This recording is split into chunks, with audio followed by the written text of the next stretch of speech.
सांख्यले दर्शन र जीवनलाई सँगसँगै लानुपर्छ भनेर दर्शन र जीवनलाई सँगसँगै लानका निम्ति उनले आफ्नो सांख्य दर्शन र योग, जसलाई पृथक गर्न सकिँदैन भनिन्छ, विचार र जीवन प्रणाली, जीवन पद्धति। मैले यी कुराहरू किन ल्याउन खोजेको भने ऐतिहासिक रूपमा हाम्रा पूर्वजहरू अत्यन्तै इनोभेटिभ थिए, रिसर्चर थिए, खोज अध्ययन अनुसन्धानकर्ता थिए, त्यसकारण विद्वान थिए। उनीहरूले थुप्रै ठुला ठुला कुराहरू, विश्वमा ठुला परिवर्तन ल्याउने कुराहरू गरे र अनेक कुराहरू यही ठाउँबाट, कृषिदेखि लिएर यहाँ धेरै कुराहरूको रचना भएको छैन। मैले नै पनि कृषिको सम्बन्धमा, कृषि कसरी पैदा भयो भन्ने सन्दर्भमा थुप्रै ठाउँमा बोल्ने गरेको छु। 9500 वर्ष अगाडि बल्ल गहुँ खेतीको सुरुवात भयो, खेतीको रूपमा 9500 वर्ष अगाडि मात्रै। त्यसभन्दा अलिक अगाडि आलु आदि इत्यादिको छिटफुट प्रारम्भ गरिएको थियो। त्यसभन्दा अगाडि पशुपालन मात्रै थियो। अहिलेको 13,000 वर्ष अगाडिसम्म, 13,000 वर्ष अगाडिदेखि 23,000 वर्ष अगाडिसम्म हामी लगभग जङ्गली अवस्थाबाट घरेलु अवस्थातिर आएर पशुपालनको युगतिर प्रवेश मात्रै गर्दैथ्यौँ र कुकुर समातेर आफ्नो सुरक्षा र शिकारका लागि प्रयोग गर्ने कामबाट पशुपालन सुरु भयो। त्यसपछि पहिले त गोधन भनेको गाईको धन, अश्वधन, घोडाको धन, यिनीहरू नै खास धन सम्पत्ति मानिन्थे जब मान्छेले सङ्कलन सुरु गर्यो। साइन्सले प्रमाणित गरेको कुरा हो र यो व्यवहारमा प्रमाणित कुरा हो कि हामीसँग त्यो महान पुर्खाको, विद्वान पुर्खाहरूको जिन छ, जसले गर्दाखेरि हामी सजिलोसँग, अत्यन्तै सजिलोसँग ज्ञान प्राप्त गर्न सक्छौँ। र नलेज ट्रान्सफर मानव जातिमा यति बिग्न सजिलो किन छ, मानव जाति यति बिग्न इनोभेटिभ किन छ भन्दाखेरि मैले अघि भने नि, यी गएका 23,000 वर्ष खास स्ट्रगल गरे मान्छेले।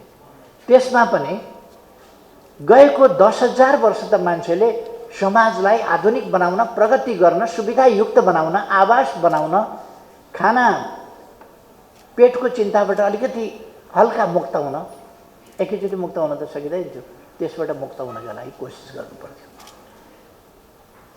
यो फाइदा हामीसँग छ, हाम्रा पूर्वजहरूको जेनेटिक मेमोरी। यो धरती यस्तो हो जहाँ अत्यन्तै सृजनशीलता छ। अर्को, हामी जता पनि सिर्जना देख्छौँ, त्यो सिर्जना देख्ने भएको हुनाले हामी सृजनशीलताको एउटा सोच, मानसिकता हामी कहाँ बन्छ। हामी झार पलाइराखेका देख्छौँ, बिरुवा उम्रिराखेका देख्छौँ, बढिराखेका हुन्छौँ, फुलको कोपिला लाग्दै गरेका देख्छौँ, त्यो फक्रिँदै गरेका देख्छौँ, परिवर्तन भइराखेको देख्छौँ, नदी बगिराखेका देख्छौँ, हिउँ पग्लिराखेका देख्छौँ, बादल आइराखेको देख्छौँ, पानी बर्सिराखेका देख्छौँ। यी सबै कुराले हामीलाई परिवर्तन बताइराखेका हुन्छ। यी सबै कुराले गतिशीलता, परिवर्तनशीलता र सृजनशीलता, हामीले रोपेको धान हुर्किँदै गएर फलेको हामी देख्छौँ, त्यसको रूपान्तरण देख्छौँ।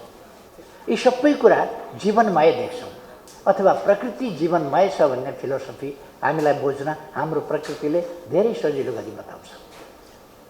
अब यो अनुकूलतामा आजका हामी युवाहरूले हाम्रो देश, यस धरतीलाई बनाउनु छ। आज विश्वका युवाहरूले यस धरतीलाई सुन्दर, शान्त, मानव बस्न योग्य, कुनै त्रास नभएको, पेटको चिन्ताबाट अलिकति मुक्त। पेटकै चिन्तामा रहनु पर्यो भने चरामुसा जस्तै हुन्छ, कसरी पेट भर्ने, कसरी बाँच्ने भन्ने कुरामै उसको जिन्दगी जान्छ। त्यसकारण बाँच्ने कुरा एउटा पेटको चिन्ता, अर्को भयबाट मुक्त, त्रासबाट मुक्त। कसैले मेरो जिन्दगी हरण गर्छ, मेरो अधिकार हरण गर्छ, मेरो सम्पत्ति हरण गर्छ कि, यस्तो कुराबाट मुक्त, अथवा त्रासमुक्त, भयमुक्त, खतरामुक्त, सुरक्षित जीवन। आन्तरिक रूपमा हामी फुड सेक्युरिटी भन्छौँ, फुड सोभरेन्टी भन्छौँ। फुड सेक्युरिटीबाट र अर्को सोसल सेक्युरिटी, अर्को पुरा शान्ति सुव्यवस्था अथवा समाजमा शान्ति हुनु पर्यो, सम्मानजनक जीवन जिउन पाउनु पर्यो, समृद्ध हुनु पर्यो। र आजको साइन्स एन्ड टेक्नोलोजीले जे उपलब्धिहरू हासिल गरेको छ, जे सुविधा मानव जातिले प्राप्त गर्न सक्ने अवस्था छ, त्यो हरेक मानवले प्राप्त गर्नु पर्यो। अथवा राष्ट्रिय उपलब्धिहरूमा हामी हरेक नेपालीको त्यसमा अधिकारको हिसाबले सैद्धान्तिक तवरमा मात्रै होइन कि व्यवहारिक रूपमा पहुँचको हिसाबले पनि त्यसमा हामी पुग्न सक्नु पर्यो। यसका निम्ति हामीले काम गर्नुपर्छ। ठुल्ठुला आकाङ्क्षाहरू राख्दा बिना सानो प्रयासले हुँदैन।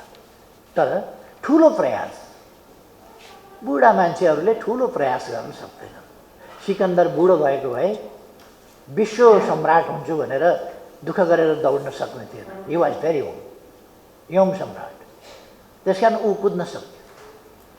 ऊ कुद्न सक्ने भएको हुनाले उसलाई सजिलो थियो, जवान थियो र छोटो समयमा उसले चाहे सिकन्दरको कुरा गरौँ, अलेक्जेन्डर द ग्रेट, अथवा चङ्गेज खानको कुरा गरौँ, अथवा अरू बादशाहको कुरा गरौँ, अथवा अरू विभिन्न बादशाहहरूका कुरा गरौँ, अथवा साइन्टिस्ट, रिसर्चर्स, थिङ्कर्स, आज दुनियाँ हल्लाउने मार्क्सवादी चिन्तन हामी भन्छौँ। मार्क्सवादी चिन्तन 1848 को जनवरीमा कार्ल मार्क्स र फ्रेडरिक एङ्गल्स भन्ने दुईजना व्यक्तिले एउटा कम्युनिस्ट घोषणापत्र भन्ने सानो पुस्तिका निकाल्नु। इट वाज 1848 जनवरी। 1848 जनवरीमा निकाल्दा कति उमेरका थिए त उनीहरू भन्दा फ्रेडरिक एङ्गल्स जन्मिएका थिए 1820 मा, कार्ल मार्क्स जन्मिएका थिए 1818 मा। 1818 मा जन्मिएको मान्छे 48 जनवरीमा 1818 मई 5 का दिन कार्ल मार्क्स जन्मिएका थिए। 1848 जनवरीमा उनले एउटा सानो पुस्तिका निकाले भनेको उनी 30 वर्षको उमेरमा चल्दै थिए। फ्रेडरिक एङ्गल्स 28 वर्षको उमेरमा चल्दै थिए। तपाईहरु कतिपय त 30-28 का उमेरका हुनुहुन्छ होला। उहाँहरूको थेसिसले धरतीलाई हल्लाइदियो र आजसम्म पनि हल्लाइराखेको छ। उनीहरूले अतिरिक्त मूल्यका सिद्धान्त, यो शोषण हुनु हुँदैन, मानिसमा असमानता, दमन, थिचोमिचो, कोही अनटचेबल, कोही टचेबल, कोही सम्भ्रान्त, कोही अत्यन्त गरिब, कोही विपन्न, कोही सम्पन्न आदि यस्तो कुराहरू हुँदैन। सामाजिक सुप्रबन्ध हुनुपर्छ। मानव समाज जस्तो हुनुपर्छ, मानिस जस्तो हुनुपर्छ। यहाँ असमानता हट्नुपर्छ। पहिलो हाम्रो आकांक्षा के हो भन्दा समानता प्राप्ति गर्नुपर्छ, शान्ति हुनुपर्छ। तर त्यसका निम्ति अब एक्सप्लोइटिङ क्लास जुन छ त्यो त यतिकै त छोड्नेवाला छैन। त्यसकारण एक्सप्लोइटेड जो छन् उनीहरूले स्ट्रगल गर्नुपर्छ भनेर उनीहरूले कति उमेरका थिए भन्दा 28-30 का उमेरका थिए र विश्व हल्लाउने सिद्धान्त त्यस बेला ल्याए। त्यसको पछि व्याख्या दास क्यापिटल आदि इत्यादिमा गरे। एउटा नित्से भन्ने प्रोफेसर थिए, तपाईहरुले पढेको होला। जर्मनका प्रोफेसर नित्से भन्ने थिए, जसलाई ठूलो दार्शनिक मानिन्छ। जर्मनमा त्यसबेला यस्तो युवाहरू र सिङ्गै समाजमा के थियो भने सबै कुरा पहिलेदेखि तय हुन्छ। छैटौँमै लेख्या हुन्छ भन्छन् नि, जे लेख्या छ त्यही हुन्छ भन्छन् नि। हो त्यस्तै थियो जर्मनी। पहिले नै तय छ, जे लेख्या छ तिमी जस्तो ग्रेडमा पास गर्न सक्ने त्यो मात्रै गर्न सक्छौ, जति पढाइ कम्प्लिट गर्ने हो तिमीले त्यो मात्रै गर्न सक्छौ। त्यसकारण भगवानको पहिले नै तय भएको कुरा भन्दा बढी केही हुनेवाला छैन। त्यसो भए मेहनत गरेर किन पढ्ने? रिजल्ट अलरेडी तय छ, के आउने? जब अलरेडी तयार छँदैछ भने मेहनत गरेर इन्टरभ्यू किन दिने? पास भगवानको कृपा हो। पास हुन्छ भने हुन्छ, हुँदैन भने हुँदैन। यसरी जर्मनहरू अन्धविश्वासी, अन्धविश्वासले अल्छी, आत्मविश्वास नभएका थिए र जर्मनी 16 टुक्रामा बाँडिएको थियो।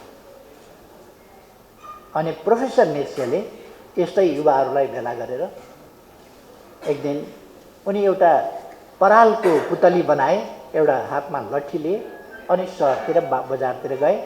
बजारमा गएर उनले त्यो पुतलीलाई सडकको बीचमा चौराहामा पछारे बेसरी अनि लाठीले बेसरी छुटे, त्यसलाई दुस्नु बनाए। विद्यार्थीहरूले सोधे, कतिले हल्ला गरे, यो प्रोफेसर अलिकति खुस्क्यो क्या हो? परालको पुतली बनाएर चौराहामा ल्याएर पछारेर लाठीले हानेर ड्याम के ड्याम, लुखा लुजा, समाप्त हो, मर, आजबाट खत्तम, सिद्धियो तेरो अस्तित्व भनेर कराएको छ।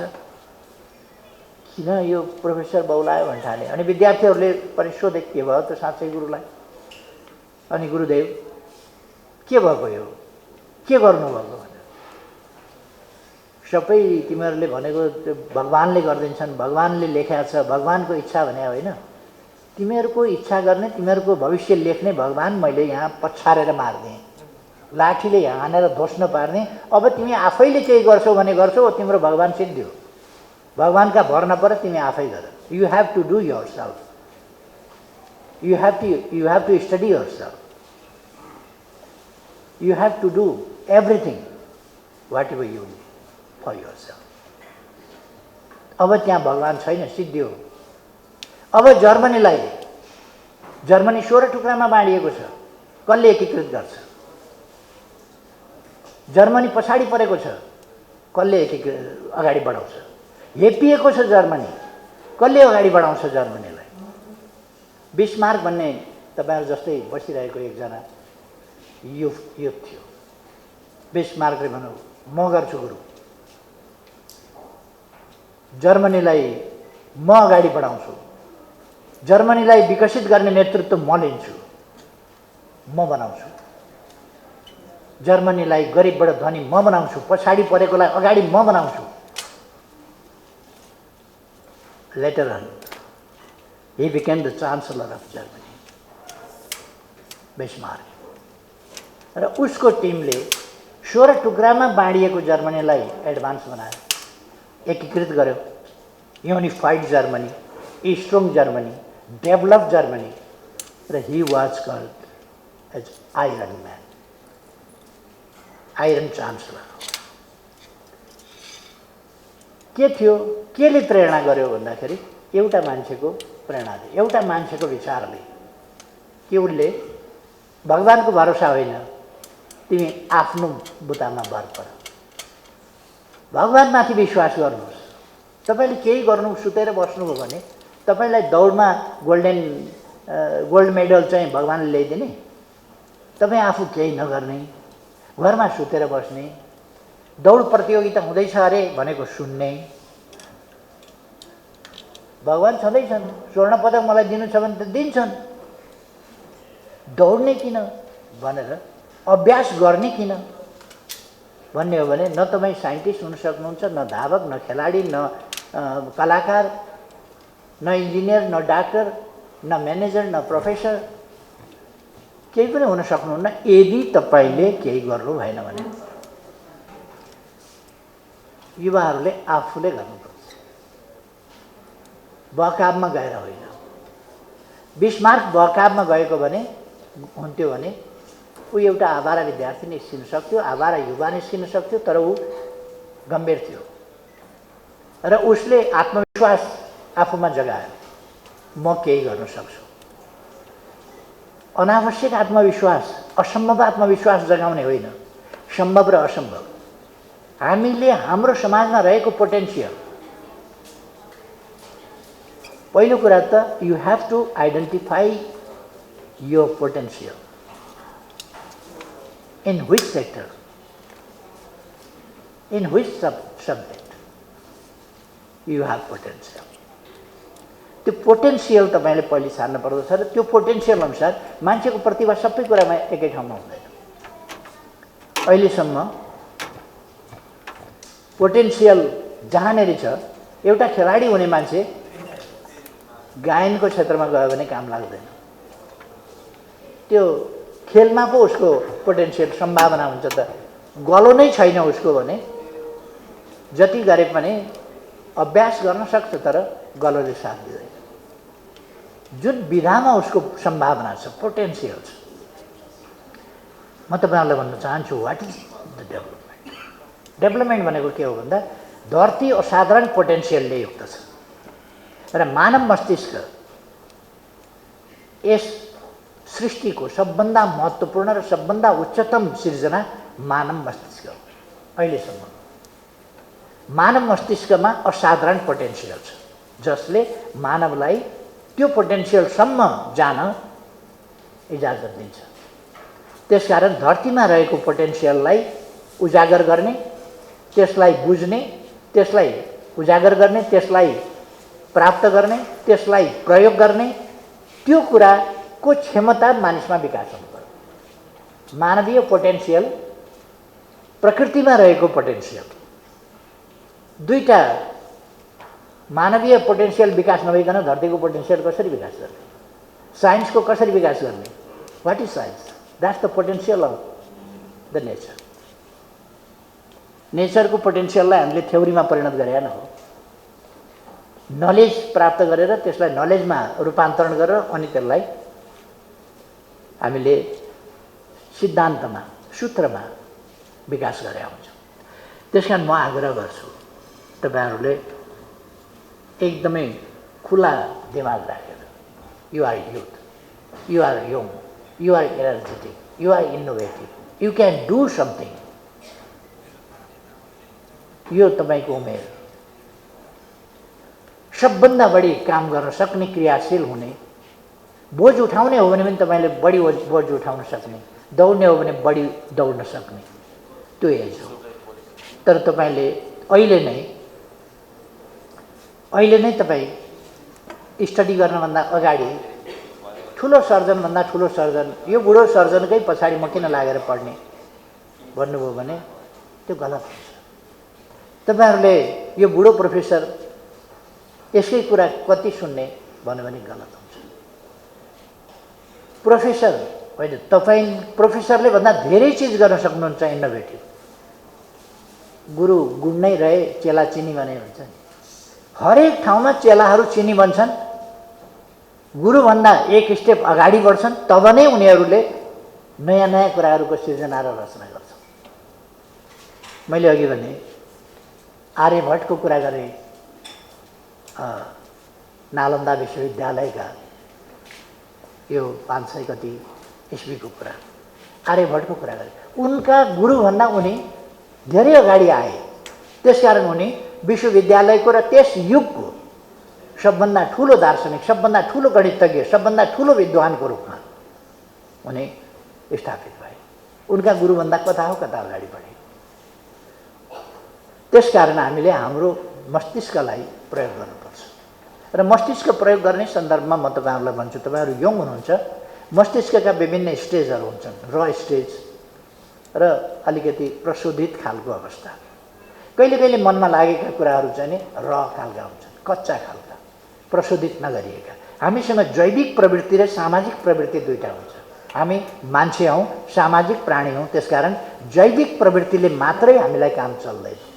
त्यसकारण हामीसँग सामाजिक प्रवृत्ति हुनुपर्छ। समाजका रुल, स्थिति, नियम हाम्रा पूर्वजहरूले बडो लामो समय लगाएर मेहनतका साथ स्थितिहरू बनाएका छन्। सोशल रुल्स, भ्यालुज डेभलप गरेका छन्। त्यसकारण यी social rules, values, ethics, morals इत्यादि बनाएका छन् जो जैविक होइन, जैविक भन्दा माथि मानवीय। त्यसकारण हामीसँग पनि मस्तिष्क छ, अरू जीवजन्तुहरूसँग पनि मस्तिष्क छ। यद्यपि उनीहरूको मस्तिष्क सानो हुन्छ तर पनि मस्तिष्क छ। तर उनीहरूमा सामाजिक प्रवृत्ति होइन, जैविक प्रवृत्ति हुन्छ। हामी चाहिँ जैविक प्रवृत्तिभन्दा माथि उठेका हुन्छौँ मानवीय प्रवृत्तिमा। त्यसकारण मैले दृष्टान्त दिने गर्छु। म तपाईको घरमा पुगेँ, मलाई मनपर्ने मिठो स्वादिष्ट भोजन तपाईले बनाएर राखेको छ, तर म अचानक पुगेँ त्यहाँ। तपाईले भन्नुहुन्छ, मलाई आदर गर्नुहुन्छ, सम्मान गर्नुहुन्छ, यही खाना खाउँ, खाना तयार छ भन्नुहुन्छ। म होइन नखाउँ भन्छु, भोक लागेको छ मलाई।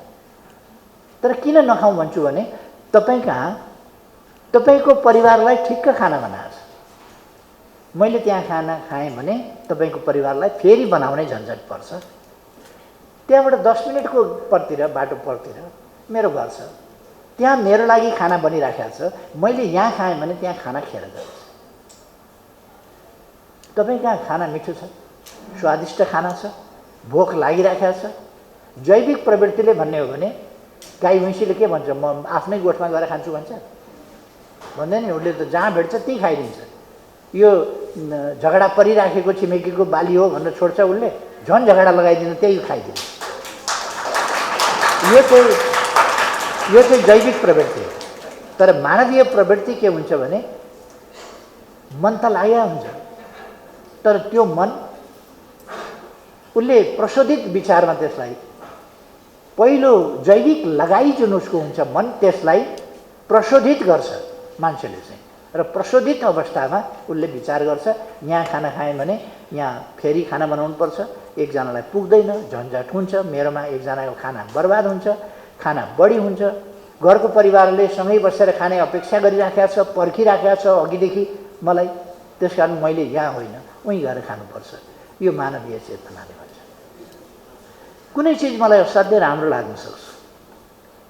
तपाईँको घरमा गएँ म, गमलामा तपाईँले राम्रो फुल लगाएको छ या फुलबारीमा लगाइराखेको छ, त्यो गमलामा लगाएको फुल चाहिँ राम्ररी फुलिराखेको छ, मलाई टिपेर सिउरिन मन लाग्ला, तर सिउरिन मन लागे पनि म चाहिँ सिउरिन्न, किनभने त्यो भगवानलाई चढाउनका लागि तपाईँले राखेको हो कि आफ्नो बेस्ट फ्रेन्डलाई टिपेर दिनका लागि राखेको हो कि के का लागि राखेको हो? मैले टपक्क टिप्दिएँ भने त्यो फुल चुडिए जस्तो होइन, तपाईँको मन चुडिए जस्तो हुन्छ कि। त्यसकारण मैले विचार गर्नुपर्छ, यो फुल मेरा लागि होइन, यो फुल भगवानलाई चढाउनका लागि छ कि कुनै व्रत छ र त्यसमा दिनका लागि छ कि प्रियजनलाई दिनका लागि छ कि कसैको ह्याप्पी बर्थडे भन्नु छ कि केही कुरा होला त्यसको उद्देश्य। त्यसकारण मैले त्यो उद्देश्यलाई खचपच्याउनु हुँदैन। त्यसकारण जैविक मन अथवा नेचरल प्राकृतिक हिसाबले मैले त्यसलाई मन पराउँछु र टिप्न खोज्छु, तर वास्तवमा म त्यसो गर्दिनँ। यी यस्ता कुराहरूमा हामीले ध्यान दिनुपर्छ र हामी यस देशका नागरिक हौँ, हामीले हाम्रो देशलाई माया गर्न सक्नुपर्छ। हामी यहाँको अक्सिजनमा सास फेरिरहेका छौँ। 2 मिनट अक्सिजन पाइएन भने हामी मर्छौँ। प्रकृतिले हामीलाई धनी गरिब सबैलाई निःशुल्क अक्सिजन उपलब्ध गराइदिएको छ जबसम्म हामी स्वस्थ छौँ। यस अक्सिजनप्रति जो यस धरतीमा हामीलाई उपलब्ध गराइदिएको छ वायुमण्डलमा, यसप्रति हामी कृतज्ञ हुनुपर्छ। यसलाई प्रदूषित गर्नुहुन्न, यसलाई सफा स्वच्छ राख्नुपर्छ। यहाँको पानी हामी पिएर बाँचेका छौँ। हाम्रो रगतमा कति % पानी हुन्छ? एटलिस्ट 72% पानी हुन्छ है, एटलिस्ट 72% पानी हुन्छ, पानीको तत्त्व हुन्छ हाम्रो शरीरमा। त्यत्रो पानी नै भएको शरीर र हामी यहाँको पानीबाट बाँचेका छौँ, यहाँको पानीप्रति। र यहाँ यो धरती, यहाँको अन्न, यहाँको फलफुल, यहाँको सागसब्जी, यहाँ चरेका गाई भैँसीको दुध, यहाँ चरेका गाई भैँसीले कुखुरा या जे हामी खान्छौँ, त्यो चिज यो धरती जहाँ हामी बाँचेका छौँ। हरेक पल, हरेक क्षण म को हुँ भन्दा मैले एउटा आइडेन्टिटी बनाएको छु। केपी शर्मा ओली भनेर चिनिन्छु। मेरो आमाले जन्माएको त 71 वर्ष अगाडि हो। मलाई त्यस यता म कसरी बाँचिराखेको छु? अलिक समय आमाको दुध खाएर मैले आफूलाई आफू बनाएँ। अहिले म के गर्छु? दिनै पछि चामल खान्छु, आफू बनाउँछु, साग खान्छु, आफू बनाउँछु, दुध खान्छु, आफू बनाउँछु, लौका घेरौला खान्छु, आफू बनाउँछु, दाल खान्छु, आफू बनाउँछु, रोटी खान्छु, आफू बनाउँछु। कति वर्ष भयो मलाई आमाले जन्म दिनुभएको। त्यसपछि म अरू चिजलाई आफू बनाउँदै बसेको छु। प्रकृतिले हरेक चिजलाई आफू बनाउँछ। मैले खाएको भात अलिकति बाँकी रह्यो भने बाहिर कुकुरले पनि खान सक्छ। मैले खाएको भातले म बन्छ, कुकुरले खाएको भातले कुकुर बन्छ। त्यही भात हो। प्रकृतिले आफू बनाउँछ। त्यसकारण हामीले पनि आफ्नो बनाउनुपर्छ हाम्रो नलेजलाई। अरू हरेक चिजलाई जे लिन्छौँ आफ्नो बनाउनुपर्छ र आफ्नो बनाएर अनि सम्प्रेषण गर्नुपर्छ। हामीले हाम्रो देश, हाम्रो मातृभूमि, हामीलाई जन्म दिने, हुर्काउने र जीवित राख्ने यो धरती, यसको गौरवपूर्ण इतिहास, यसलाई माया गर्नुपर्छ र हाम्रा पूर्वजहरूले बनाएको यो देश, हामीमा देशभक्ति हुनुपर्छ, हामीमा कर्मशीलता हुनुपर्छ। अलिक समय चलेन भने धनी भएँ सुख पाएँ भनेर मान्छे सुतेरै बस्छु किन दुःख गर्ने मैले भन्यो भने 3 महिनापछि हात खुट्टा चल्न छोड्छ। धनीले के गर्नुपर्छ, सुतेर बस्छ नि 3 महिना, त्यसपछि हात खुट्टा चलाउन फिजियोथेरापिस्ट ल्याउनुपर्छ। खुरुखुरु व्यायाम गरेको भए, काम गरेको भए उसको मसल बलियो हुन्थ्यो, ऊ चुस्त दुरुस्त हुन्थ्यो। उसले आफ्नो सम्पन्नताको दाग लगायो।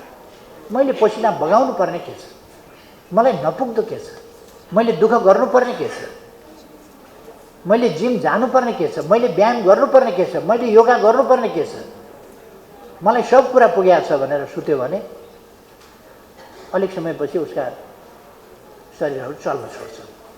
त्यसो भएर हामी क्रियाशील हुनुपर्दछ, यो नियम हो। Be active. मलाई एउटा प्रश्न सोध्नुहोस्, 70 को आसपास हुनुहुन्छ, 70 क्रस गरिसकेँ मैले, आसपास मात्र, तर पनि तपाईँ इनर्जेटिकै 70 पार गरेर पनि तपाईँ इनर्जेटिकै देखिनुहुन्छ किन भनेर। म बिमारी हुँदा समेत पनि म एक ढङ्गले भन्यो भने एक्टिभ भइरहन्छु। मैले मेरो किडनी ट्रान्सप्लान्ट गरेर अपरेसनबाट निस्किएपछि बेडमा केही गर्न सकिनँ। त्यति बेला मैले एउटा गीतको रचना गरेँ। मलाई लाग्यो म कति भाग्यमानी छु, मेरो देशले यस्तो प्रगति गर्दैछ। अब त किडनी ट्रान्सप्लान्ट, किडनी फेल भयो भने पनि ट्रान्सप्लान्ट, पहिलोपल्ट किडनी ट्रान्सप्लान्ट मैले दिल्लीमा गरेँ। अब मेरो आफ्नै देशमा ट्रान्सप्लान्ट हुन्छ। मैले दोस्रो ट्रान्सप्लान्ट यहीँ सुरु गराएर यहीँ गरेँ। अनि मलाई लाग्यो मेरो देश विकास गर्दैछ, मेरो देश सुन्दर छ, अब मेरो देश विकसित पनि हुन्छ। At that time I was the prime minister and I was determined to transfer this country from a poor country to a big developed one. It was my determination. अनि मेरो अपरेसन सफल भएको थियो। अनि मैले होस खुलेपछि यसो विचार गरेँ, म साह्रै भाग्यमानी छु। अनि मैले गुनगुनाएँ, छानेर नि होइन जानी जानी, तर जन्मे नेपालमै कति भाग्यमानी। मैले अपरेसनबाट होस खुलेपछि यो गीतको रचना गरेको थिएँ। अहिले हाम्रो शिशिर योगीले यो गीत गाउनुहुन्छ, उहाँको स्वरमा यो गीत गाइने गरेको छ, शिशिर योगी। तपाईँहरूले पनि खोज्नुभयो भने पाउन सक्नुहुन्छ। त्यो मैले हस्पिटलको बेडमा अपरेसनबाट होस खुलेपछि बनाएको गीत। मैले के भन्न खोजेको भने हात खुट्टा चल्न सक्दैन भने मस्तिष्क चल्न सक्छ भने मस्तिष्क चलाऊ। एउटा गीत आउँछ, बाजा बजाउन जान्नेहरू बाजा लिएर उठ, हातमा कलम हुनेहरू कलम लिएर उठ, साथमा केही नहुनेहरू आवाज लिएर उठ। तपाईँसँग जे छ, जे क्षमता छ, जे हुनर छ, त्यो तपाईँका निम्ति, तपाईँको परिवारका निम्ति, तपाईँको समाजका निम्ति, तपाईँको देशका निम्ति डेडिकेट गर्नुहोस्।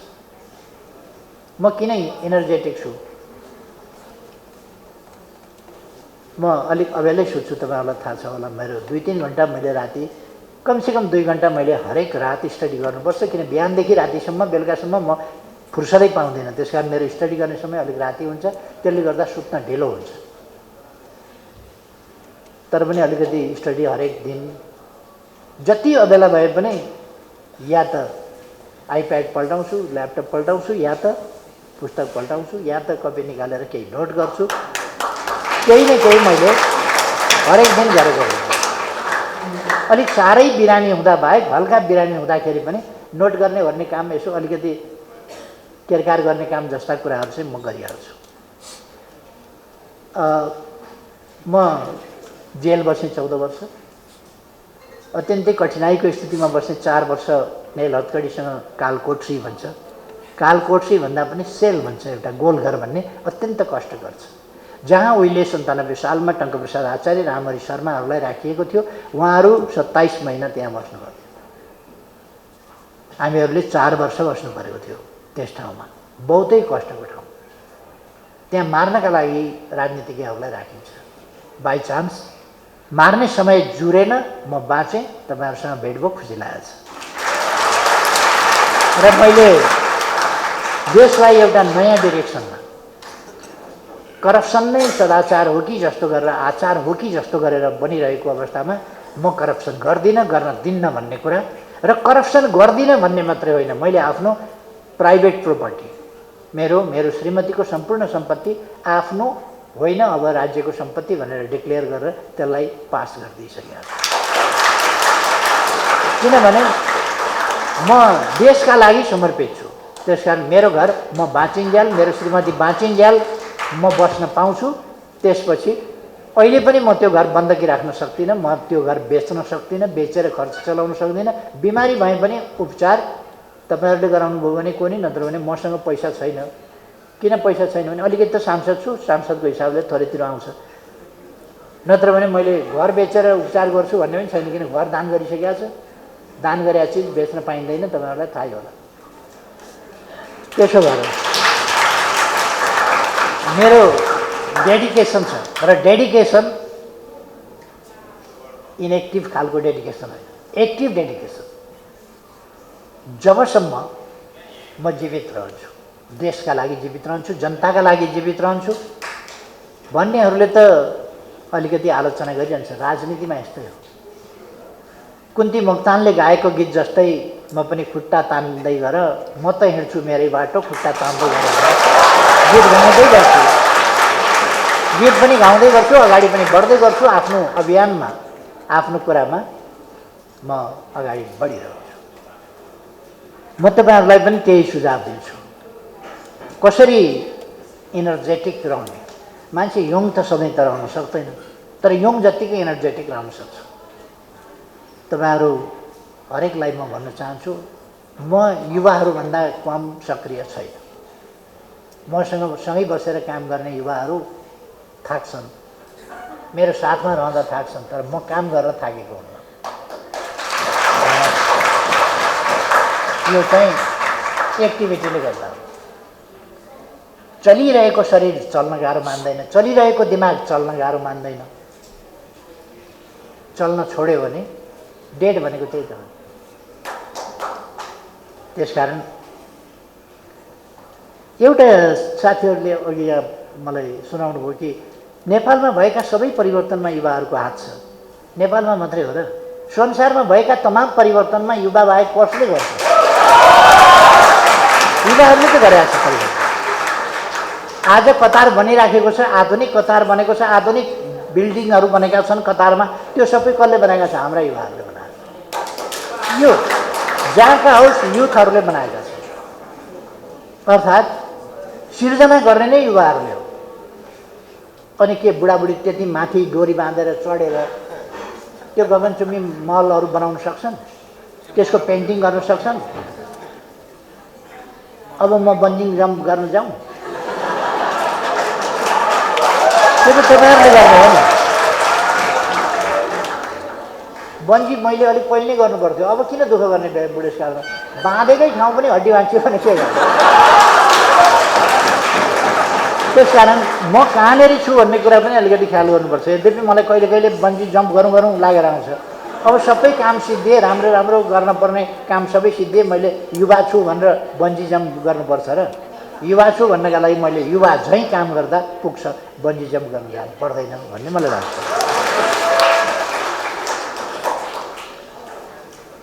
राजनीति गर्ने बेलामा सधैँ युवावर्गलाई उपेक्षित गरिएको छ भन्नुभएको छ। यो सत्य हो र? हाम्रो काठमाडौँ महानगरपालिकाको मेयर कति वर्षको हुनुहुन्छ तपाईँहरूलाई थाहा छ?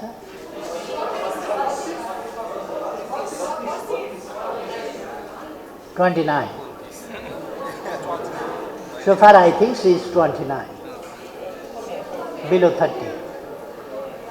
अनि काठमाडौँ महानगरको जस्तो उपमेयर, मेयर त जवान भने पनि दारी अलिअलि फुल्न थालेको छ क्या। तैपनि उहाँ जवान हुनुहुन्छ। त्यतिको मान्छेलाई जवान नभन्न मिल्दैन, जवानै छ। जहाँसम्म पोलिटिकल पार्टीले महत्त्व दियो कि दिएन भन्ने होइन, महानगरको उपमेयर 29 वर्षको उपमेयर एमाले पार्टीले दिएको छ, बनाएको छ, जिताएको छ। अरू पार्टीले अरू केही वर्ष लगाएर पनि 29 वर्षकोलाई कमसेकम क्यान्डिडेटसम्म बनाउने हिम्मत गरौँ त। अर्को कति यङ मिनिस्टर्स मैले बनाएको छु। मेरो क्याबिनेटमा यङ मिनिस्टर्स थिए, unmarried, 35, 36 years, 32, 38. They are not youth. Of course they are youth. They are. त्यसै महत्त्व नदिएको होइन। अब सबै युवा राख्यो भनेदेखि त फेरि तपाईहरुलाई एउटा के राख्न हुन्न भने अपरेसन गर्दाखेरि मेन सर्जनले आफ्ना सहयोगी सर्जनहरूलाई अपरेसन गर्न लाउँछ, अगाडि बसेर हेर्छ। त्यो हेर्ने मान्छे फेरि चाहिन्छ, सिनियर सर्जन चाहिन्छ हेर्ने मान्छे। त्यसकारण मैले आइडिया दिन्छु, पोलिसी दिन्छु, यसरी जाने हो भन्छु र त्यसमा उनीहरूका भावनाहरू, उनीहरूका तरिकाहरूलाई बढी परिष्कृत ढङ्गले, निर्भुल ढङ्गले अगाडि बढाउन् भन्ने कुरामा म आफ्नो एक्सपिरियन्सको प्रयोग गर्छु, नलेजको प्रयोग गर्छु र युथहरूलाई अगाडि बढाउँछु। युथहरूलाई विश्वास नगर्ने हो भने, युथहरूले काम नगर्ने हो भने, युथहरू भविष्यका कर्णधार होइन, बालबालिका भविष्यका कर्णधार हुन्। युथ आजका विकासका, निर्माणका साझेदार। त्यसकारण आजका कर्णधार हो, आजको बोझ युथहरूले बोक्नुपर्छ। अब देश 1 वर्षमा तपाईहरुले हेर्नुभयो, म यहाँ पोलिटिक्स गर्दिनँ अहिले, तपाईहरुका विचार, म पोलिटिक्स कुनै यहाँ पोलिटिक्स छर्न म आएको होइन। तर तपाईहरुले देख्नुभएको छ 3 वर्षमा म प्रधानमन्त्री हुँदा के भएको थियो, भूकम्पले भत्किएका 7 लाख घर बनाएर पीडितहरूलाई हस्तान्तरण गरेका थियो। सत्य कुरा हो नि, यो राजनीति हो र। त्यहाँ 12 वर्षमा 879 घर हावाहुरीले कच्चा घरहरू भत्कायो। केही महिनाभित्र पक्की घर बनाएर उनीहरूलाई हस्तान्तरण गरियो। नेपालको हिस्ट्रीमा कहिले त्यस्तो भएको थियो र? एकीकृत बस्ती, सयौं एकीकृत बस्ती निर्माण गरिएको छ। तपाईहरुले विभिन्न जिल्ला जाँदा देख्नुभएको छ। यो नेपालको हिस्ट्रीमा पहिले कहिल्यै भएको थियो र? अनि हुलाकी राजमार्गको चर्चा हुने गर्थ्यो। मेरो समयमा मैले सुरु गरेर हुलाकी राजमार्ग पूर्व पश्चिम, अब केही पुलहरू तयार हुन बाँकी छ, बाँकी हुलाकी राजमार्ग चलेको छ। अर्को मदन भण्डारी राजमार्ग सुरु गरियो, पूर्व पश्चिम राजमार्ग चौडा गरियो, पूर्व पश्चिम रेल तयार गरियो, जलमार्गको कुरा गरियो। जलमार्ग हाम्रा युथहरूले, सरकारले केही गर्न नभ्याउँदै युथहरूले खाली प्रेरणा चाहिँदो रहेछ, युथहरूलाई हौसला चाहिँदो रहेछ, बाटो देखाइदिनु पर्ने रहेछ। युथहरूले कोशी र गण्डकीमा त स्टिमर चलाएका छन् त। अनि मैले नदीको बाटोबाट बङ्गालको खाडीसम्म पुग्ने कुरा गरेँ। त्यो सम्भव छ, सर्वेले देखाएको छ र त्यसलाई साकार पार्न हामी लागिरहेका छौँ। कहानी भएको थियो रेल, रेलको लिक ओछ्याएर रेल किनेर रेल चलाएका छौँ हामीले। हाइवेबाट सदरमुकाम जाने, बोर्डरसम्म जाने 6 लेनका बाटाहरू बनाएको छ। ढल्केबर जनकपुर तपाईहरुले देख्नुभएको होला, अर्को देख्नुभएको होला, अर्को देख्नुभएको होला। म धेरै चर्चा गरिरहन चाहन्छु। पुनः निर्माणका कार्यहरू तपाईहरुले देख्नुभएको होला। काठमाडौँ सहर तपाईहरु अलिकति कलिलो हुँदा अथवा म प्रधानमन्त्री हुनभन्दा अगाडिको काठमाडौँ सहर र अहिलेको काठमाडौँ सहर उस्तै छ र तपाईहरुले देख्नुभएको छ। अब नयाँ नयाँ आयोजनाहरू स्पेसमा हामीले हाम्रो ठाउँ लिइसकेका छौँ। अब हामी स्पेसमा हाम्रो सेटेलाइट राख्न सक्छौँ। यो त रियल कुरा हो नि। सेटेलाइट दुनियाँले राखेको छ, हामीले राख्नुपर्छ आजको आइटीको जमानामा। त्यसकारण मैले डिजिटल नेपालको मैले स्लोगन दिएँ र त्यस दिशातर्फ हामी अगाडि बढेका छौँ। मैले यस्ता कामहरू थालेको छु जसलाई कसैले बदल्न सक्दैन। 60 वर्षदेखि हाम्रो जमिन अकुपाई भएको रहेछ। मैले त्यो जमिन आफ्नो नक्सामा सामेल गरेर संविधानबाट पनि पारित गरेर त्यसलाई संविधानको अङ्ग बनाएर अब हामीले फिर्ता पाउनुपर्छ। त्यो जमिन फिर्ता लिनका लागि मैले संवाद अगाडि बढाएँ, पत्राचार गरेँ। एकछिनलाई कसैलाई मनपर्छ कि पर्दैन बेग्लै कुरा हो। That's our secret land. त्यो secret land we cannot give up. हामीले फिर्ता पाउनुपर्छ भनेर मैले त्यसलाई चाहिँ भनिन मात्रै, कदम पनि अगाडि बढाएँ। चीन त्यहाँ छँदै थियो। हामी सधैँ नाकाबन्दीमा पर्ने, चीनतिरबाट बाटो नखोल्ने। चीन त छँदै थियो। चीनतिरबाट ट्रान्सपोर्ट ट्रान्जिट एग्रिमेन्ट गरेर अब चीनतिरबाट पनि बाटो खोल्ने, नेपालमा कहिल्यै पनि नाकाबन्दी हुँदैन र हामी भोकले प्याक हुनु पर्दैन। चिया खान नपाएर, पाउरोटी खान नपाएर प्याक हुनुपर्ने स्थिति अब नेपालमा हुँदैन, किनभने अर्को छिमेकीतिर पनि बाटो खोलेको छ। अब हामी एकतिरबाट मात्रै बाँधिएका छैनौँ, हामी सबैतिरबाट खुला छौँ। यस्ता युगान्तकारी परिवर्तनका कामहरू हामीले गरेका छौँ। एजुकेसनल फिल्डमा, हेल्थ फिल्डमा कोभिड सुरु हुँदाखेरि एउटा परीक्षण गर्ने ल्याब थिएन। पहिलो हामीले हङकङ पठाएर टेस्ट गरेका थियौँ। अहिले 100औं ल्याब मैले स्थापना गरेका छु कोभिडको टेस्ट गर्न। If you have not vaccinated, then I would like to suggest you to vaccinate. Vaccines are available here in Nepal. That I did. हामी उत्पादक होइन, तर हामी कहाँ अभाव छैन। भारत उत्पादक हो। भारतपछि दोस्रो देश हामी नै हौँ जसले भ्याक्सिन लगायो। अक्सिजन सिलिन्डर प्लेनबाट विशेष प्रबन्धका साथ झिकाएर हामीले यहाँ प्रबन्ध गऱ्यौँ, काम गऱ्यौँ। त्यसकारण म भाइ बहिनीहरूलाई भन्न चाहन्छु, हामीले देश बनाउनुपर्छ। एउटा हल्ला चलाइएको छ, सबै उस्तै हुन्, किनभने त्यस्तैहरूले आफू केही गर्न सक्छु, मेरा यी नीति छन्, समृद्ध नेपाल बनाउन सक्छु, सुखी नेपाली बनाउन सक्छु भन्ने पोलिसी निर्धारण गरेर त्यो गन्तव्य तोकेर अगाडि बढ्न सक्ने कोही नहुँदाखेरि अर्काले गर्यो भने सबै उस्तै हुन्छ। कसैले पनि केही थाहा पाउँदैन, कसैले पनि केही देख्दैन, कसैले पनि केही गर्दैन, कसैसँग भिजन छैन। यस्तो हल्ला चलाउँछ। अर्को के चलाउँछन् भने all are corrupt. Of course they are corrupt. तर जसले आफ्नै प्रपर्टी, सिङ्गै property, not a part of the property, but entire property, जसले डोनेट गर्छ अनि उसले भ्रष्टाचार गरेर कसलाई खुवाउने? मसँग छ भने म तपाईँलाई खुवाउन सक्छु, छैन भने भ्रष्टाचार गरेर म किन खुवाउँछु? भ्रष्टाचारी म हुने, खाने अर्को, त्यो म किन गर्छु? त्यस कारण यो कुरा सम्भव छैन। अब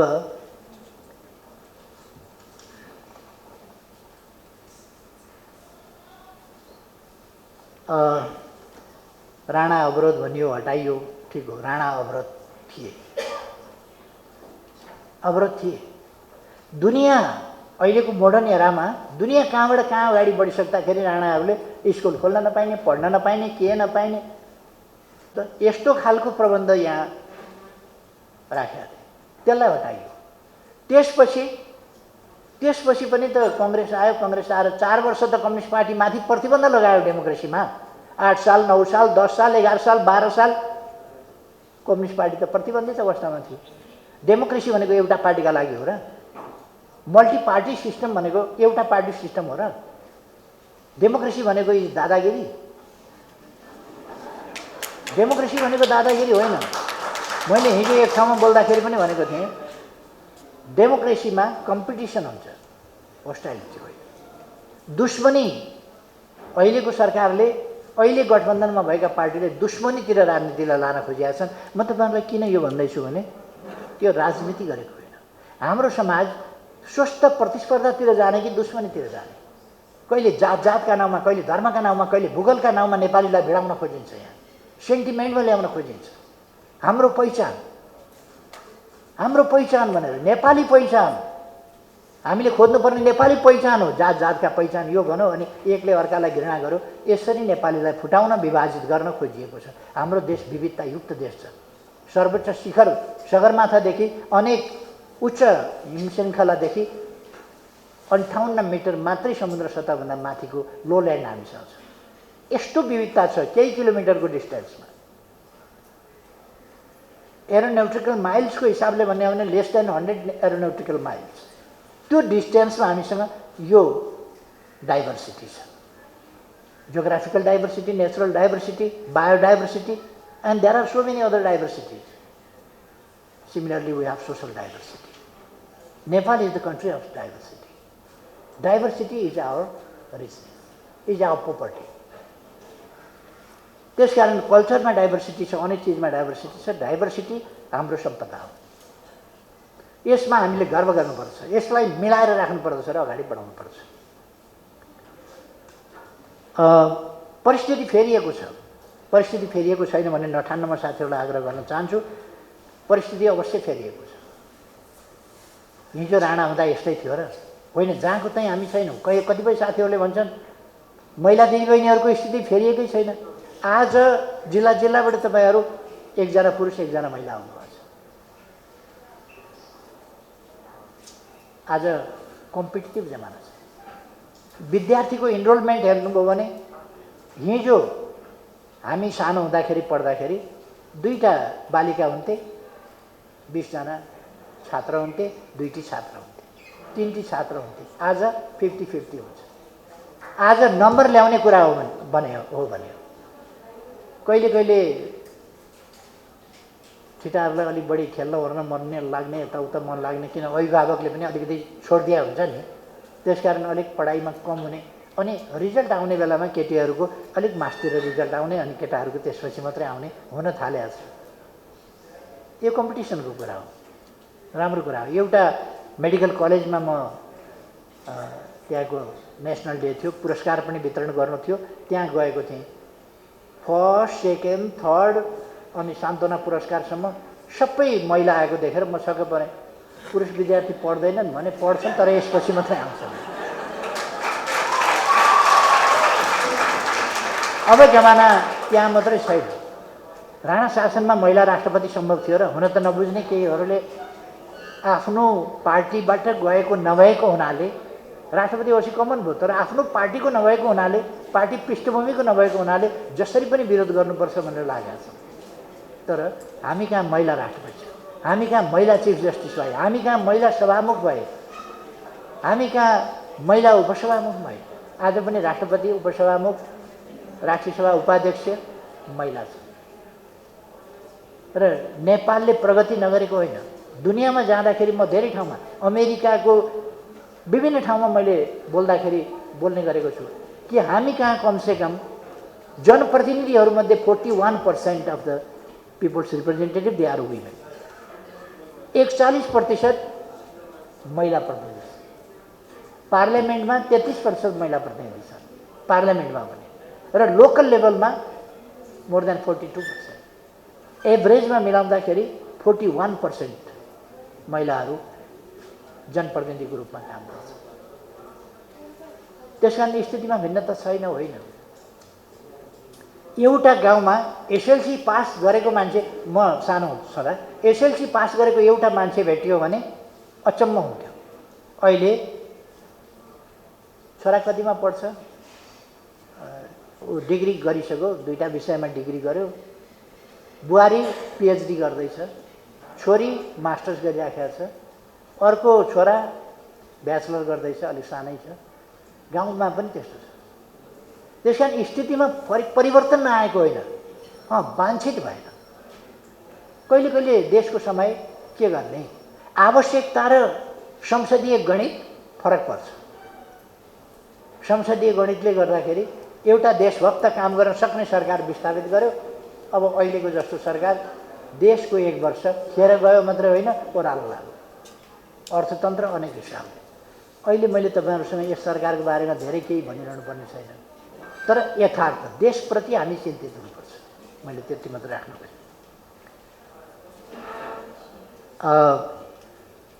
यो परिवार पाल्नकै निम्ति युवाहरू चाहिँ विदेश जानुपर्ने अवस्था छ भनेर तपाईँहरूले राख्नुभएको छ। यो अवस्था कसरी सिर्जना भयो भने देशमा हिंसा सिर्जना भयो, त्योभन्दा अगाडि थिएन। माओवादी जनयुद्ध भन्ने सुरु भयो। जनयुद्धले गाउँमा बस्न दिएन, गाउँबाट सहर जान खोजे, सहरमा बस्न दिएन, सहरबाट काठमाडौँ आए, त्यहाँ पनि बस्न दिएन। भागेर कतै सुरक्षित त हुनु पर्ला, नत्र कि त तथाकथित लडाकु भएर मान्छे मार्दै हिँड्नु पर्यो, लुट्दै हिँड्नु पर्यो, कि चाहिँ जोगिनु पर्यो, भाग्नु पर्यो। कुकर्म गर्न तयार नभएपछि भागेर उम्किएर कतै विदेश जानु पर्यो, मलेसिया जाऊ, कतार जाऊ, खाडीका मुलुक अरू कुनैमा जाऊ, यो खालको प्रचलन सुरु भयो। अथवा कतै जहाँ सुरक्षित हुन्छ त्यहाँ जाऊ, यसरी यो सिलसिला सुरु भयो र आज भयावह स्थितिमा नै यो सिलसिला चलेको छ। एकैचोटि एउटा ब्रेकमा हामी यसलाई स्टप गर्न सक्दैनौँ। त्यसकारण हामीले रोजगारीका अवसरहरू सिर्जना गर्ने र रोजगारीका अवसर मात्रै होइन, उद्यमशीलता सिर्जना गर्ने। हरेक युथहरू इनोभेटिभ र उद्यमशीलतामा स्टार्टअपका कार्यक्रमहरू। त्यसै कारण हामीले युवाहरूले सर्टिफिकेट राखेर लोन लिन पाउनेदेखि लिएर स्टार्टअपका लागि अरू फेसिलिटी दिने कुराहरू अगाडि बढाएका हौँ र सोसल अरू कामहरू हामीले गरेका हौँ। त्यसकारण यो चिज राम्रो होइन। कहीँ पनि रेमिटेन्समा भर पर्ने अर्थतन्त्र अत्यन्त कमजोर हुन्छ। हामी आत्मनिर्भर अर्थतन्त्रतर्फ जानुपर्छ। त्यसका निम्ति हाम्रा युवाहरू देशभित्र बस्नुपर्छ। अर्को एउटा कुरा भनौँ, आइडिया नभएर पनि खालि रोजगारीका अवसर नभएर पनि खेतहरू बाँझा छन् जो सुन फलाउन सकिन्छ। अमेरिकामा, जापानमा, इजरायलमा कृषकहरूले नै कति ठुलो आम्दानी गरेका छन्, किनभने they have modernize their agriculture. हामीले हाम्रो एग्रिकल्चरलाई मोडर्नाइज गर्नुपर्छ, कमर्सियलाइज गर्नुपर्छ, मेकानाइज गर्नुपर्छ। त्यसो भयो भने ठुलो मात्राको उत्पादन गर्नुपर्छ। हामीले मार्केट पाउन सक्छौँ र त्यो राम्रो रिटर्न दिन सक्छ। अहिले पुरानो निर्वाहमुखी कृषि भएको हुनाले, लगानी पनि नउठ्ने भएको हुनाले युवाहरू त्यसमा आकर्षित छैनन्। We have to provide them technology. हामीले एग्रिकल्चरल सेक्टरमा टेक्नोलोजी दियौँ भने मनाङमा एग्रिकल्चरबाट, स्याउ फार्मबाट 57 लाखमा जमिन लिजमा लिएर स्याउ फार्म चलाएको छ। बिजनेस नाफामा गएको छ, धेरैलाई रोजगारी दिएको छ। त्यसकारण हामीले यस्ता इनोभेटिभ काम गर्नुपर्छ। थुप्रै युवाहरू यसरी इनोभेटिभ काममा लाग्नुभएको छ। I would like to thank all the youth. अहिले हामीले संविधान यस्तो बनाएका छौँ जहाँ क्लस्टर छुट्याइएको छ। प्रदेश निर्वाचन क्षेत्र कुन प्रदेशमा कति निर्वाचन क्षेत्र, सङ्घीय कति, प्रादेशिक कति, अन्तबाट मान्छे त जाने होइन, त्यहाँ अन्तबाट लगिने होइन, त्यहीँका मान्छे उठ्ने हुन्। त्यसकारण प्रादेशिक असन्तुलन भयो भन्ने कुरा पनि हुँदैन। अर्को, जेन्डरको हिसाबले हामीले पार्लियामेन्टमा जसरी होस् 33% त पुर्याउनै पर्छ। लड्न जित्न सक्ने स्थितिका महिला दिदीबहिनीहरूलाई हामी उम्मेदवारी दिन्छौँ, जिताउने कोसिस गर्छौँ, जिताउँछौँ। सक्ने छैन भने हामीले समानुपातिकमा नाम राखेको हुन्छ, त्यस समानुपातिकबाट भए पनि 33% पुर्याउँछौँ। त्यसकारण 33% प्रतिनिधित्व सुनिश्चित छ। उम्मेदवारी दिँदाखेरि लाइक डिसलाइकको अरू पार्टीको म भन्न जान्दिनँ। अहिले मैले नेतृत्व गरिरहेको, म अध्यक्ष भएको पार्टीमा कमसेकम म नातावाद, कृपावादको आरोप नलागेको मान्छे हुँ। मेरो श्रीमती 2टा विषयमा मास्टर्स गरेकै छन्, ब्याङ्कमा काम गरेर रिटायर भएकी मान्छे हुन्। तर पोलिटिक्समा लोभ गर्नु हुँदैन। परिवारको एकजना भएपछि फेरि अर्को। अब मेरो श्रीमतीलाई पनि राजनीतिमा भयो भने मैले नताने पनि अर्काले के ठान्छ भने श्रीमती तान्यो भन्ने ठान्छ। अर्को कुरा, मेरो स्वास्थ्य यस्तो फ्रेजाइल छ, ह्यान्डल विथ केयर भन्छ नि, त्यस्तै ह्यान्डल विथ केयर जस्तो। त्यसकारण मलाई मेरो श्रीमतीको साथ सहयोग पुरा आवश्यकता छ काम गर्नका लागि। मेरो स्वास्थ्यलाई बहुतै सन्तुलित ढङ्गले राख्नुपर्छ। यो सर्कसमा डोरीमा हिँड्ने खेलाडी हुन्छ नि, त्यस्तै डोरीमा हिँड्ने खेलाडी जस्तै गरेर हिँड्नुपर्छ, नत्र भने अलिकति बिग्रिने बित्तिकै बिग्रिन्छ। त्यसकारण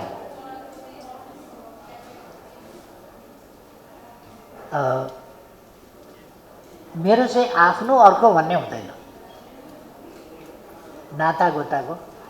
तपाईँहरूले मेरो भाइ छ एउटा आफ्नै, मेरै बुवाको छोरो। मेरो भाइको बारेमा सुन्नुभएको छ? राजदूत हुन खोज्यो, यो हुन खोज्यो, एमपी हुन खोज्यो, फलानु कमिटीमा खोज्यो, यसरी पेलपाल गर्यो, कहीँ सुन्नुभएको छ? 10 कट्ठा जमिन लिएर हलो जोतेर बसेको छ मेरो भाइ। कुनै असन्तुष्टि छैन उसमा, ऊ आफ्नो काम गर्छ र ऊ वडा कमिटीमा सङ्गठित छ, पार्टीको वडा कमिटीमा पुरानो सदस्य हो। उसले थाहा पाएदेखि राजनीति गरेको छ, तर भद्रपुर नगरपालिकाको ओडा कमिटीमा सङ्गठित छ। त्यसकारण मेरो भाइले संसदको उम्मेदवारी सङ्घीय संसदको पनि पाउनेवाला छैन, प्रदेशको पनि पाउनेवाला छैन। तपाईँहरू ढुक्क हुनुहोस्। नातावाद कृपावाद हो। मेरो आफ्नै भाइ किन वडा कमिटीमा सङ्गठित छ भने उसले गरेकै काम त्यति छ, त्यति काम गरेछ, त्यति नै त्यही सङ्गठित। त्यसकारण जसले जे गर्छ त्यस अनुसारको जिम्मेवारी पाउनुपर्छ। मेरो भाइ आफ्नो काम गर्छ, आफ्नो जीविका चलाउँछ। अरू जस्तो भाइ बुहारी, छोरी, छोरा, श्रीमती, सालो यसका लागि मरिहत्ते गरेर हिँड्ने एमाले नेतृत्व चाहिँ कमसेकम होइन, म अरूले पनि त्यसो गर्नु हुँदैन है भन्छु। योगदान केही छैन, इतिहास केही छैन। एकैचोटि पार्टीको नेतृत्वमा आउने, एकैचोटि प्रधानमन्त्रीमा टप्किने, यो कुरा तपाईँहरूले पनि इच्छा गर्नु हुँदैन है। कामदाम केही गरेका छैन, एकैचोटि देशको प्रधानमन्त्री टप्किएर लुडो खेल्या हो। त्यसकारण काम गरेरै अगाडि बढ्नुपर्छ। नेताका हुन् जसुकै हो, काम गरेर दौडिएर जो अगाडि पुग्छ त्यसले स्वर्ण पदक पाउँछ। अनि लाइनमा आफ्नो मान्छे लगाइदियो, अर्कालाई लडाइदियो, के गरिदियो, अथवा अगाडि नै पुगेछ भने पनि परिणाम घोषणा गर्ने बेलामा पछाडि भए तापनि अल्झिएर पछाडि परेको हुनाले फर्स्ट नै घोषणा गरिएको छ जस्तो काम गर्नु। त्यसकारण उम्मेदवारी घोषणा गर्ने सन्दर्भमा हामी काम गर्न नसक्ने अशक्त ज्येष्ठ नागरिकहरू बाहेक विभिन्न उमेर समूहका, कानुनले 21 वर्षभन्दा माथि, 25 वर्षभन्दा माथि कतिलाई यसपल्ट 25 भन्दा माथिकालाई दिँदैन क्यार, तलकालाई 25 भन्दा तलकालाई सांसदमा दिँदैन। राष्ट्रिय सभामा 35 वर्ष नपुगेकालाई संविधानले दिँदैन, त्यो ठिकै हो। राष्ट्रपति हुन 35 नपुगेकालाई दिँदैन, 35 पुरा भएको हुनुपर्छ राष्ट्रपति उपराष्ट्रपति हुन। प्रधानमन्त्री हुनसम्म 25 वर्ष उमेर पुरा गरेपछि पाउँछ क्यार। बल गर्नुहोस् भाइ बहिनीहरू। अब प्रतिस्पर्धामा उत्रिनु भने मेरो त साथ रहन्छ, सहयोग रहन्छ, तर प्रतिस्पर्धाबाट जानु पर्यो। त्यसकारण उम्मेदवारी वितरण एमालेमा कुनै धाँधली हुँदैन। म तपाईँहरूलाई ढुक्क रहन आग्रह गर्न चाहन्छु। मेरो समय कठिन थियो म युवा हुँदाको। आज म युवा भएको भए के गर्थेँ? आजको युवा भएको भए हिजोको युवा हुँदा त्यस बेलाको जस्तै गर्थेँ, त्यस बेलाको जस्तै गरे हो। त्यस बेला सङ्घर्ष गर्दा भूमिगत जानु पर्थ्यो, पूर्णकालिक हुनु पर्थ्यो, गिरफ्तार हुनु पर्थ्यो, चुटाइ खानु पर्थ्यो, नेल हत्कडी लाउनु पर्थ्यो, जेल बस्नु पर्थ्यो। त्यो सबै मैले गरेँ। त्यस बेला जमाना त्यही थियो। आज त्यो पर्दैन, म त्यसै गरी काम गर्थेँ। आजको विज्ञान प्रविधि त्यस बेला थिएन। आज त विज्ञान प्रविधि मैले यहाँ बोलिराखेको कुरो ग्लोबल्ली गइराखेको छ, ग्लोबल्ली गएको छ यो कुरो। हिजो त्यस्तो समय थिएन। एउटा साथी भेट्न पऱ्यो भने कति दिन हिँडेर गएर त्यसलाई भेटेर सम्झाउनु पर्थ्यो, कुरा गर्नु पर्थ्यो। तपाईँहरूलाई थाहा छ कार्ल मार्क्स र फ्रेडरिक एङ्गल्स, जर्मनीबाट फ्रेडरिक एङ्गल्स फ्रान्स आए, बेलायतमा बसिराखेका कार्ल मार्क्स पनि फ्रान्स आए र त्यहाँ एउटा भोल्टियर क्याफे थियो। त्यसमा 10 दिनसम्म, त्यो एउटा रेस्टुरेन्ट जस्तो हो, भोल्टियर जो प्रसिद्ध साहित्यकार, उनीहरूको खानदानले चलाएको, त्यो अहिलेसम्म पनि छँदैछ त्यो भोल्टियर रेस्टुरेन्ट। त्यो रेस्टुरेन्ट सिन नदीको किनारमा, त्यो लुभ्र म्युजियमको पनि नजिकै पर्छ अगाडितिर। त्यसै गरेर परित्यक्त भन्ने ठाउँ छ, इन्भ्यालिड भन्ने, त्यो नेपोलियन बोनापार्ट के अरे बोनापार्टको स्मृति भवन, त्यसको नजिकै पर्छ। त्यसमा त्यो भोल्टियर रेस्टुरेन्टमा बसेर उनीहरू 10 दिनसम्म छलफल गरेका थिए। अहिलेको जस्तो होइन। अहिलेको जस्तो स्काइपीमा कुरा गर्न, अर्को कुरा गर्न, अर्कोमा कुरा गर्न त्यसरी सुविधा थिएन। र त्यसबेला त्यसरी कुरा गर्नुपर्थ्यो। अहिले भयो उनीहरू एक ठाउँ आएर चाहिँ त्यसरी 10 दिन बसेर त्यत्रो गर्नुपर्ने थिएन होला। उनीहरू चाहिँ ट्याक गरेर चाहिँ आदान प्रदान गर्थे, विचारहरू सजिलो थियो। तर त्यो जमाना बेग्लै थियो। तेस्रो प्रश्न मलाई अलिकति छुट्या छ। फरक क्षमता भएका भाइ बहिनीहरूको सन्दर्भमा हाम्रो पार्टीमा फरक क्षमता भएका भाइ बहिनीहरू सङ्गठित पनि हुनुहुन्छ, काम पनि गरिरहनु भएको छ र उहाँहरू विभिन्न ढङ्गले विभिन्न ठाउँमा प्रतिनिधित्व पनि गर्नुहुन्छ, विभिन्न ठाउँमा गर्दै पनि आउनुभएको छ र फरक क्षमता भएका साथीहरू विभिन्न तहमा प्रतिनिधित्व पनि गरिरहनु भएको छ। अब अङ्ग प्रत्यारोपण गरेको दुईपल्ट किडनी फेरेको त मै छु, अध्यक्ष नै बनाइराखेका छन्। हाम्रोमा यो शारीरिक रूपमा के छ कसो छ धेरै चाहिँ हेला गर्ने चलन छैन। हाम्रो पार्टीले हेला गर्दैन, यस्तो उस्तो भनेर हेला गर्दैन। कार्यक्षमता अनुसार उसलाई जिम्मा दिएको हुन्छ र हामी जिम्मा दिन्छौँ।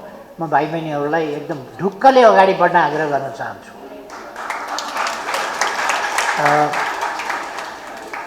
मुना अधिकारीले कर्णालीबाट सोध्नुभएको त्यहाँ वातावरण सम्बन्धी र 132 केबी प्रसारण लाइन चाहिँ केबी प्रसारण लाइन कसरी पुग्छ के भनेर सोध्नुभएको छ। देशव्यापी रूपमा विद्युतीकरण, सबै ठाउँमा विद्युतीकरण, सबै ठाउँमा खानेपानी, सबै ठाउँमा अरू सञ्चार सुविधाहरू र बाटाका पूर्वाधार, पुलका पूर्वाधार, एयरपोर्टका आदि पूर्वाधारहरूभित्र पर्ने कुराहरू, खास गरी विद्युत, बाटा पहिलो कुरा, विद्युत दोस्रो कुरा, सञ्चार तेस्रो कुरा, शिक्षा अर्को कुरा, स्वास्थ्य अर्को कुरा र रोजगारीका अवसर अर्को कुरा। यसको यी सबै पक्षहरूको मोडर्नाइजेसन यी सम्बन्धमा यो इन्क्लुडिङ इलेक्ट्रिसिटी यी सबै कुराहरूमा चाहिँ भाइ बहिनीहरूलाई हामी तुरुन्तै घोषणापत्र जारी गर्दैछौँ। त्यो घोषणापत्र पनि हेर्न म आग्रह गर्न चाहन्छु। हामीले अब ठुलो पोथा लेख्ने कुरा पनि भएन, सबै कुरा लेख्दाखेरि साह्रै ठुलो हुन्छ। साङ्केतिक रूपमा थोरै थोरै थोरै थोरै कुराहरू त्यसमा लेखेको हुन्छ र सबै कुरा त्यसमा समेटिएको हुन्छ र वातावरण बिग्रिन नदिने, विकासका नाउँमा वातावरण नबिग्रियोस्, वातावरण बचाउने नाउँमा विकास अवरुद्ध नहोस्। There should be a good balance between the development and the environment. त्यसको चाहिँ हामी सन्तुलित विकास, दिगो विकास लक्ष्य यी कुराहरूलाई ध्यानमा राखेर सबै पक्षहरूमा प्यारामिटरहरू तोकेर हामी अगाडि बढिराखेका छौँ, बढ्छौँ। यो तेस्रो प्रश्न के थियो अरे? यो फरक क्षमताभन्दा अघिल्लो प्रश्न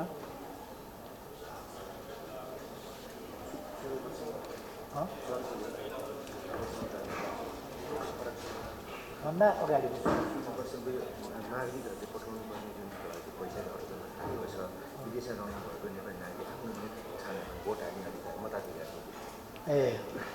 यसमा अलिकति रियलिस्टिक एप्रोचका साथ बुझ्नुपर्छ भन्ने मलाई लाग्छ। रियलिस्टिक एप्रोच भनेको कस्तो भने अब जस्तो हामी यहाँ घर अगाडि मतदान केन्द्र राख्दा ढुङ्गा हानेर टाउको फुटाएर खुकुरीले हानेर छिमेकी मारेर भोट खोज्ने, तान्ने र लुटेर जित्न खोज्ने, छिमेकी दाजुभाइ छिमेकी दिदीबहिनीहरूलाई मारेर भोट जित्न खोज्ने प्रवृत्ति भएका ठाउँमा यहाँ त्यस्तो धाँधली हुन्छ भने विभिन्न देशमा विभिन्न प्रकारका भोटिङ सिस्टमहरू छन्। त्यसमा गम्भीर क्वेसनहरू उठ्या छ। हामी क्वेसन नउठ्ने गरी सबै नेपाली नागरिकहरू मतदाताहरू जहाँ छन् उनीहरूले मतदान गर्न पाउन्। तर त्यो मतदान यस्तो एउटा फेक भोटिङ नहोस् जसले वास्तविक मत बिम्बित प्रतिनिधित्व हुन नपाएर अर्थकै होस्। त्यस्तो खालको रिगिङका सम्भावनाहरूदेखि लिएर सबै कुराहरू नहुने गरी गर्न चाहन्छौँ। निर्वाचन आयोग संसारभरि नेपाली पुगेको छ, निर्वाचन आयोग कहाँ कहाँ पुग्ने,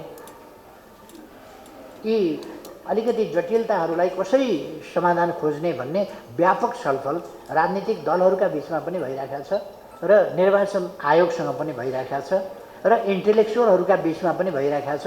सेन्टिमेन्टका लागि त सोझो कुरा भन्न सकिन्छ, हरेक नागरिक हरेक मतदाताले संसारको जहाँसुकै भए पनि आफ्नो अमूल्य मतको प्रयोग गर्न पाउनुपर्दछ। आफ्नो सार्वभौम सत्ता मतदानद्वारा जो प्रयोग गरिन्छ त्यो प्रयोग गर्न निर्वाध पाउनुपर्दछ। तर थ्योरिटिकल्ली यो कुरा हो, तर प्र्याक्टिकल्ली त्यसलाई कसरी साकार बनाउने भन्ने च्यालेन्ज छ। त्यस च्यालेन्जलाई हामी कसरी सामना गर्छौँ त्यो कुरामा गम्भीर बहस भइरहेको छ। सैद्धान्तिक रूपमा देयर इज नो डिबेट, कुनै मतभेद नै छैन, डिबेट नै छैन, पाउनुपर्छ। तर पाउने कसरी, यो चाहिँ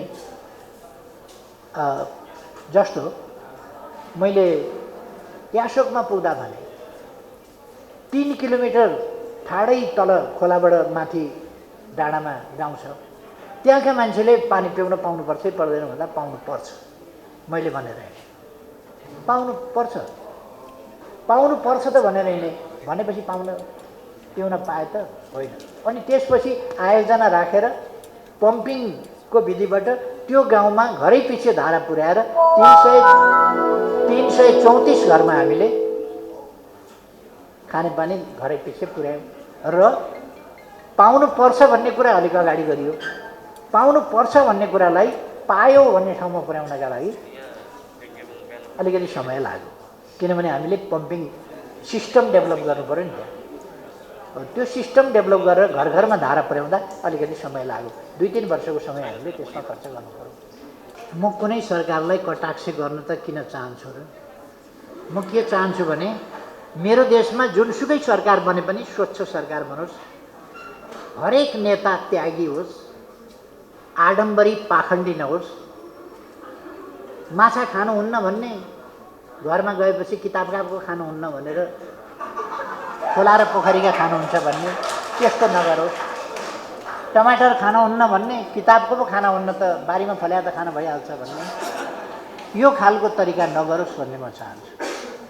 सरकार कसैको मान पदवी बढाउनका लागि चाहिने होइन, जनताको सेवा गर्नका लागि, देशको विकास गर्नका लागि सरकार चाहिने हो, देशमा सुशासन ल्याउनका लागि सरकार चाहिने हो। त्यसकारण सरकार त्यस्तो होस् भनेर मन पोल्छ। मन किन पोल्छ भने सेटिङमा जब बजेट बन्छ, व्यापारीका प्रतिनिधि आएर करका दर रेट तोक्छन्, मन पोल्छ। मैले केही पाइनँ भनेर त होइन नि, नपाउनु पर्नेले पायो, पाउनु पर्ने जनताले पाएन, जनता लुटियो, के त्यसमा हो?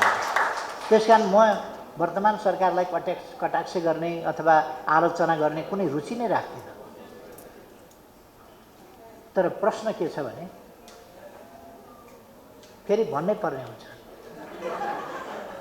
म प्रधानमन्त्री हुँदा पैसा छैन भने कहिल्यै सुन्नुभयो तपाईँहरूले?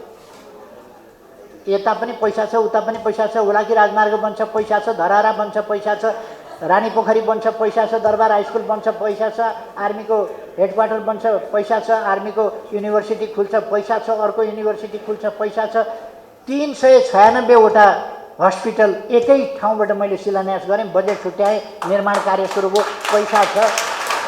अहिले सबै पैसा कटेको छ, सबै पैसा छैन, केही विकास गर्न पैसा छैन, बाटो बनाउने पैसा छैन, पुल बनाउन पैसा छैन, बनाइसकेको ठेकेदारलाई भुक्तानी दिने पैसा छैन। पैसा जान्छ कहाँ? अलक्षिण पशु कहाँबाट?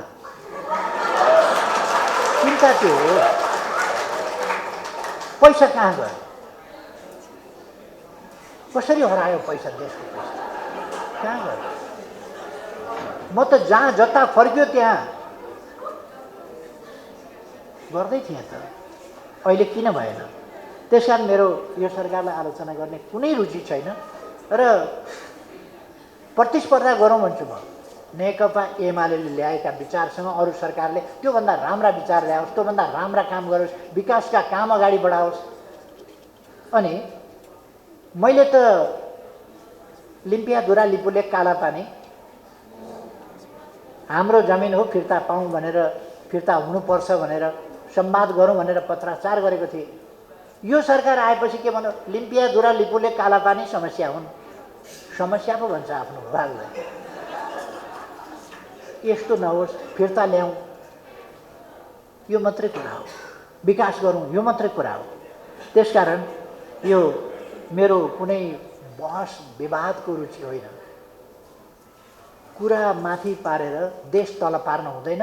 देश माथि उठाउनका लागि आफू तल परे पनि केही छैन, तर देश माथि अब म सम्पूर्ण युवा साथीहरूलाई भन्न चाहन्छु, तपाईँहरू र तपाईँहरू मार्फत entire youths of Nepal and Nepali youths wherever they are, सबैलाई म भन्न चाहन्छु, हामी देशलाई माया गरौँ, सत्यलाई माया गरौँ।